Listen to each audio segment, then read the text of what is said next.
Congrats on your purchase of Back to the Roots plant food. We're so glad you joined our growing community using our premium organic products to grow the garden of your dreams. I'm Dolan, and today I'm going to take you step by step on how to use our plant food. Whether you're using our edible or all-purpose version, both follow the same easy steps to help your plants thrive. When you're transplanting your seedling or plant, sprinkle a quarter cup of plant food into the hole you've dug for your plant's new home.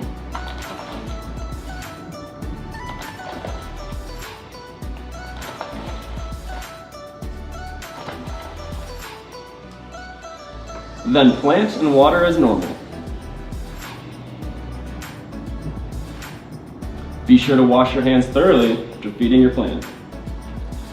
For ongoing care, sprinkle your plant food evenly on the ground around your plant. Gently mix it into the soil, wash your hands, and water as normal. Do this every 4 weeks to ensure healthy, vibrant plants. At Back to the Roots, everything comes with our 100% satisfaction guarantee, so no green thumb required. If you're having any troubles, please reach out to our team at backtotheroots.com/contact.